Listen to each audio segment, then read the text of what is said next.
guys, welcome back again to my YouTube channel. Monday na naman ngayon, papasok na ulit tayo sa trabaho.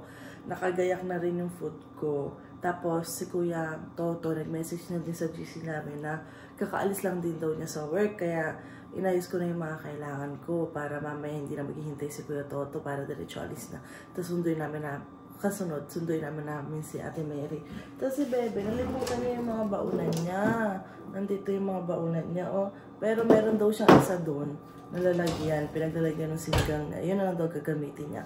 Tapos papakita ko sa inyo yung baon ko. Ang cute kasi. Ayan guys, pari mayroong pork chop dito yung ni-air fryer ni ate kahapon. Kumuha ko ng 4 na piraso, tapos bacon, tapos konting rice, grapes, strawberry, saka blackberries. Ayan ang ating baon.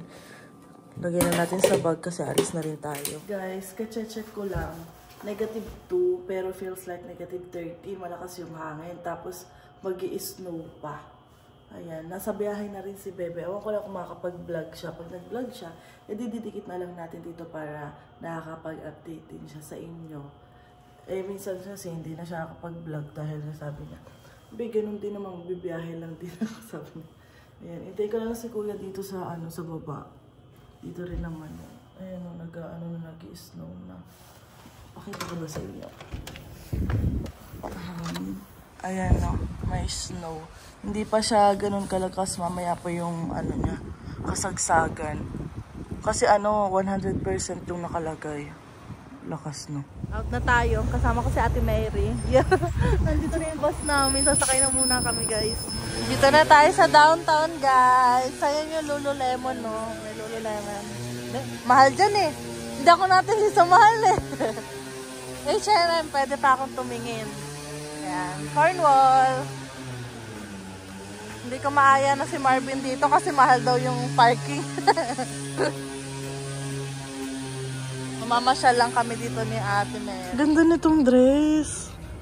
Pang fit kaso wala, pangit na ng shape ng katawan ko sa kanan yan. Tingin-tingin lang tayo. Window shopping. Kasi yung namin, yung pang top namin sa bus, 1 hour and 30 minutes pa. Eh, ewan ko kung aabot pa ba yan. Kasi diba pag galing ako sa trabaho, namamasyal ako sa Scarborough Town. Yun lang yung libangan kapag ako umuwi. Ayan. Ito maganda daw tong brand na to eh. Kaso mahal. 200. Pakita ko kay Marvin. Be, 200 daw. Ito oh. Ito naman guys, Columbia naman yung brand niya. Maganda rin daw to eh. Alam ko lang kung mainit kaya to. Kaya to ng sobrang lamig. Gusto ko kasi waterproof eh. Pakita ko to kay Marvin kasi mas mura to. 150 plus tax. Pero sabi nga mawawala ng tax na diba this coming December 14. So baka doon tayo bumili. Closing sale na to. Wala pa tayong sahod kaya hindi tayo makakabili. Eh? Kahit pa may sahod, makakabili ba tayo? Kulang pa sa pambayad sa gastusin. Red. Magka-close na naman ng Hudson Bay. 50% off siya, may extra 40% off pa. Uy, nag-iinap ako ng windbreaker ate. Ay, puro sa Pinas yung ganun ko. Oh, dito kaya, wala akong makita pa eh. Nagtingin ako sa Value Village, wala akong nakita. Pag brand new kasi medyo mahal. Nag-washroom muna ako guys. Ang daming tao ngayon, no? Punong-puno. Saan tayo ate? Ay, oo nga. Bango naman dito, nakakagutom. Maningin-ningin tayo. Dito magaganda ang mga damit-damit dito. Biglang ko kaya si Marvin ng boxer. Parang liit. Ay, hindi pala, nakatupi lang pala. Biglang ko, bebe lang kita ang boxer. Tapos ng mamasyal.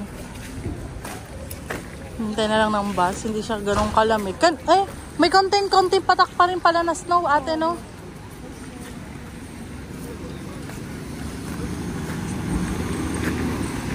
Putik-putikan yung kalsada, no? May Christmas tree pala dun. Ano yung part na yun? Madaming kainan dun? Wala na. Wala lang. Yun na yung Victoria Park. Victoria Park. Naglilinis sila ngayon ng nung mga snow. Wala nga Kahapon talaga, ang dulas ng kalsada. Dulas-dulas talaga. Nakaputi na pala.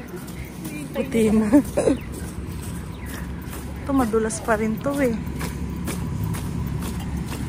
Sunod-sunod yung bus pala dito. Isa lang tinitigilan ng mga yan? Ay, 3 pala oh. Ayan guys, naglalakad na tayo. Si ate, sumakay na siya sa bus.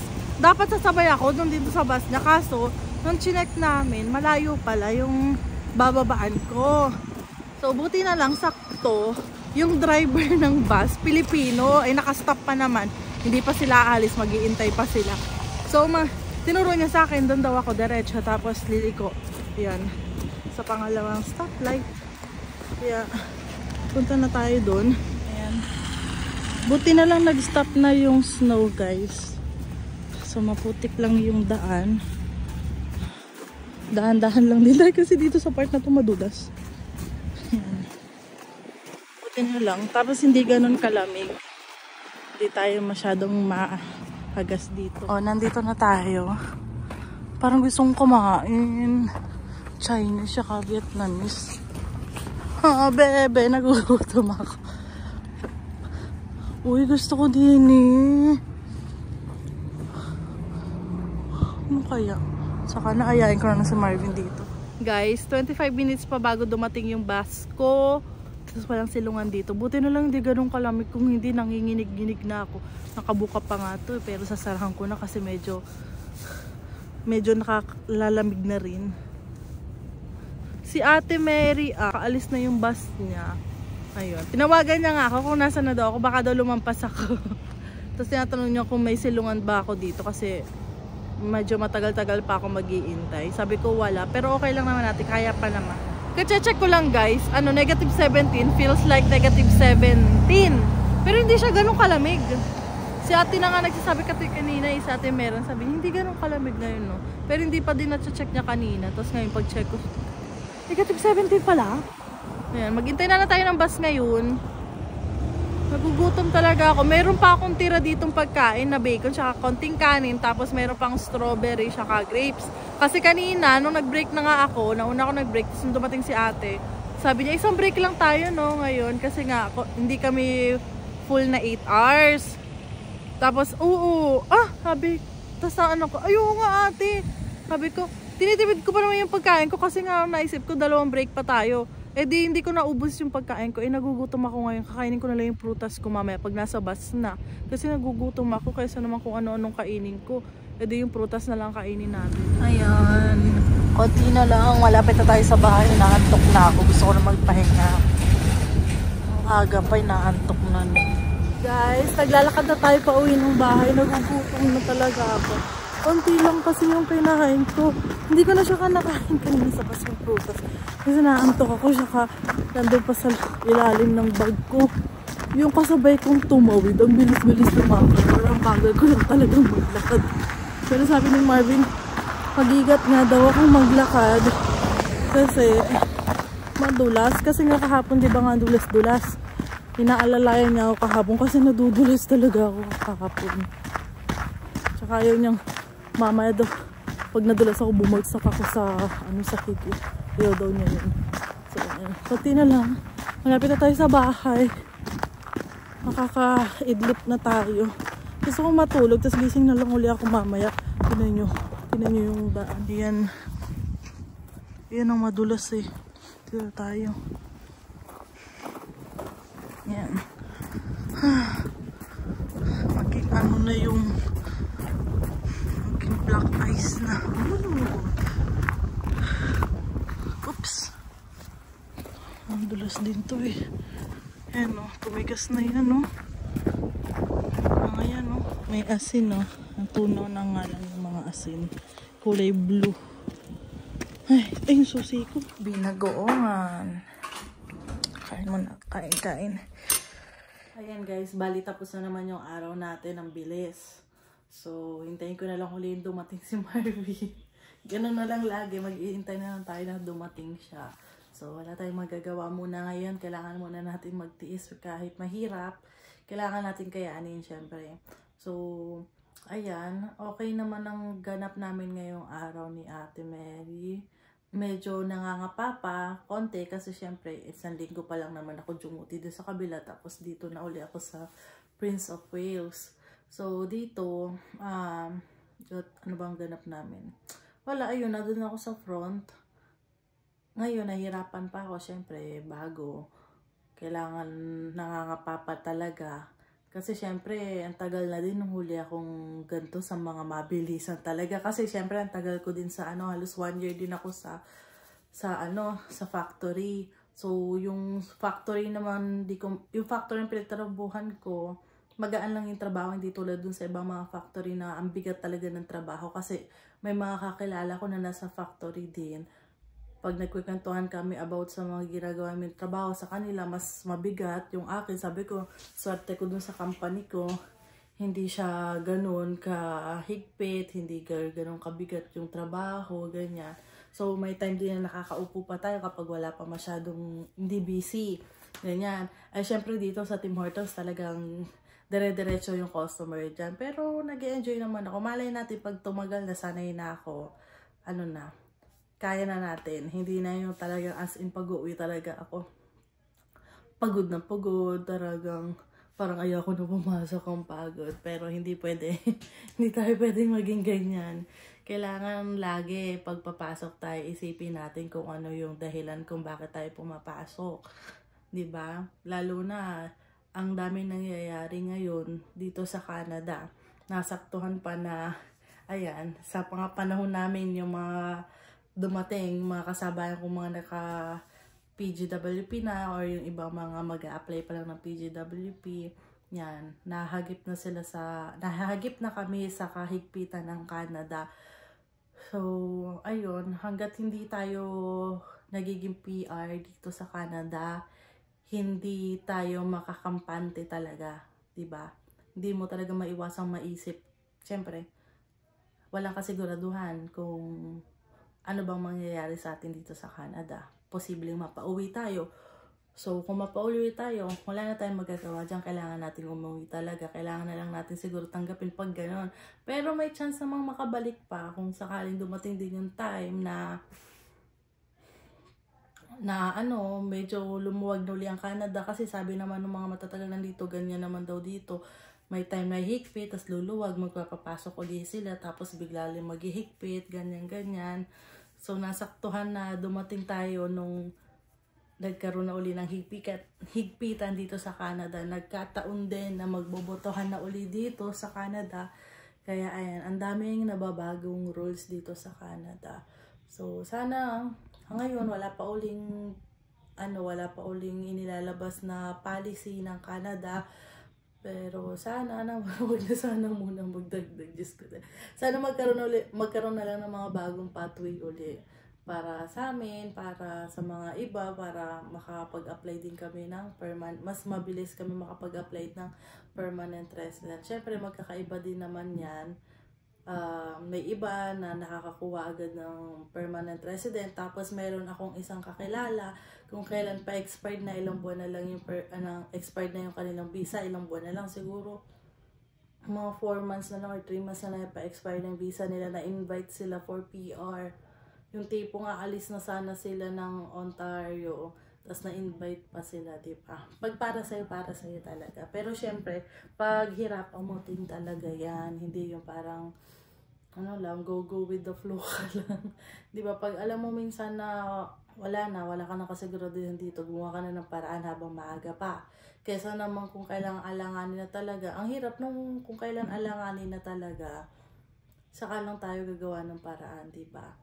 Kasi kapag 'di ba alanganin na tapos wala na talaga. Wala, talagang uwi ka talaga ng Pilipinas.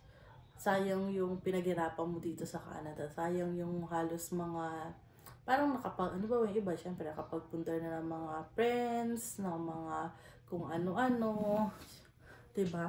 Tapos babalik ka uli sa Pilipinas. Maganda babalik tayo sa Pilipinas kung magbabakasyon tayo, yan, ganyan. Siyempre kaya nga tayo pumunta dito para sa mas magandang future, lalo na sa mga may anak. Kami, nagbabalak din kaming magkaroon ng family pagdating ng araw dito sa Canada. Kaya nga kami nag-Canada para dito kami magsimula ni Marvin. So, ayun. Sa ngayon, kailangan muna namin paghirapan para makakuha kami ng papel dito sa Canada. Hindi madali, alam naman natin yan, hindi madali, hindi basta-basta. Siyempre, hindi lang naman kami yung naghihirap para makuha yan, madami kami dito.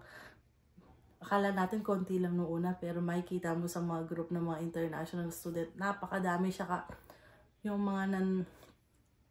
mga nasa balita rin. Mapapalabas din sa mga balita kung ilan yung mga pumasok na mga international student, ilan yung mga international student na i-deport kasi expired na yung visa nila.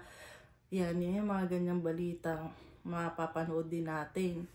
So, may mga time na mapapaisip ka pa ba kung tama ba yung ginawa mo na pumunta ka pa dito sa Canada. Kasi may mga iba ako nakikita sa mga TikTok na mas pinipili nilang bumalik na lang sa Pilipinas. Hindi pa natatapos yung PGWP nila pero umuwi na sila. Kasi sabi nila hindi daw para sa kanila yung si Canada. Ayun, kasi parang yung iba na homesick, nahihirapan sa buhay dito. Yung iba parang nasa isip nila, puro trabaho lang daw ng trabaho. Wala nang time para sa sarili. Walang time na mag-enjoy. Walang time sa pamilya.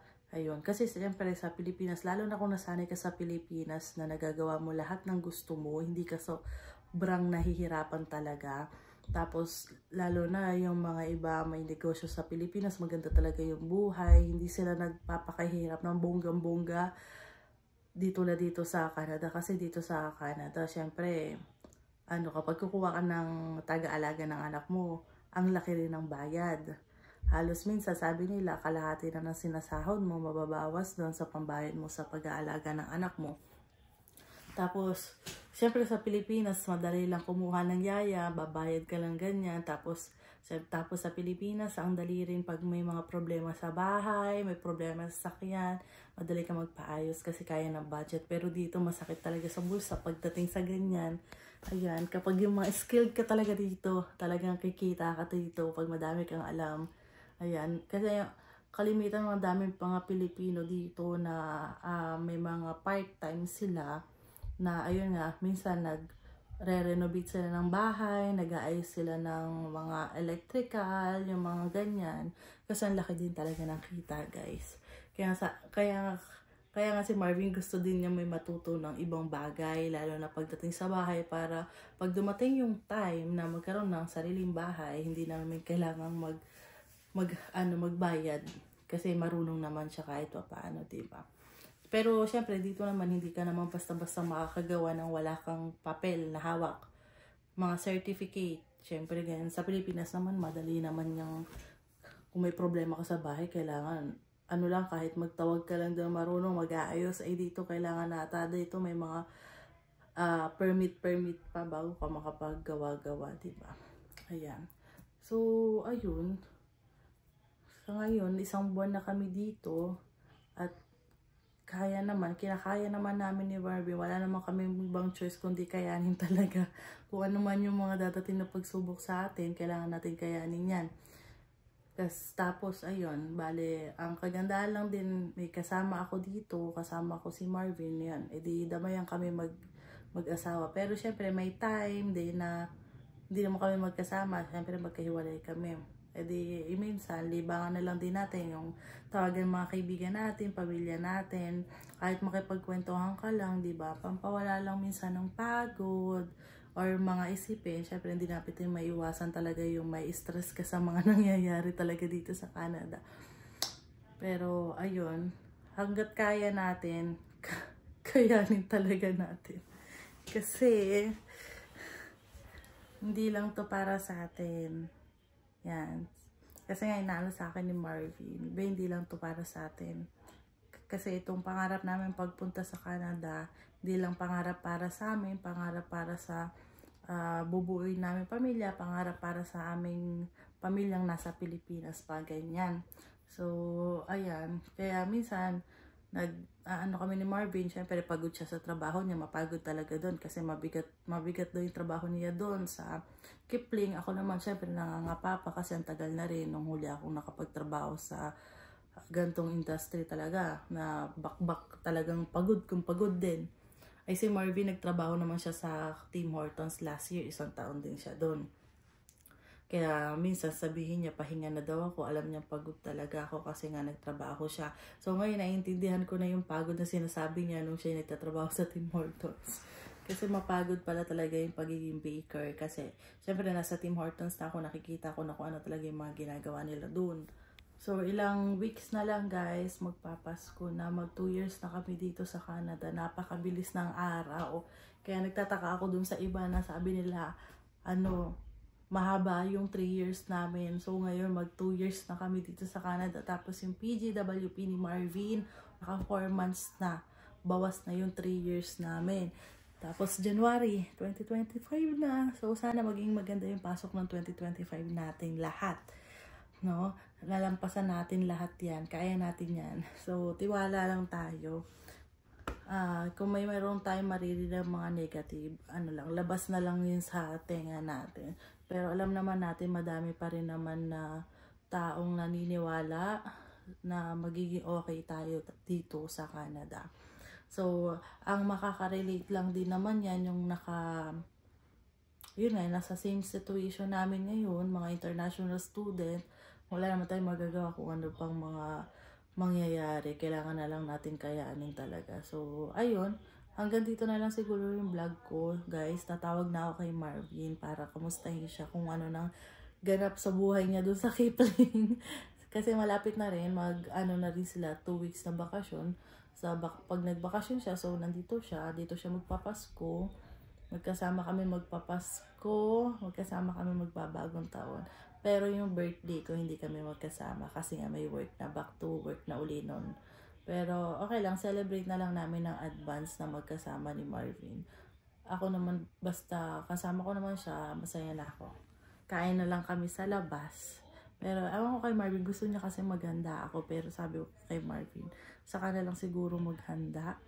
Kahit kain na lang muna kami sa labas. Kasi naman pag birthday ko, gusto ko lang talaga kumain sa Jollibee, guys. Yun lang talaga yung gusto ko, kumain sa Jollibee. So, ayun na. Paalam na ako. Maraming salamat po ulit. Don't forget to like and subscribe sa YouTube channel ko. Bye!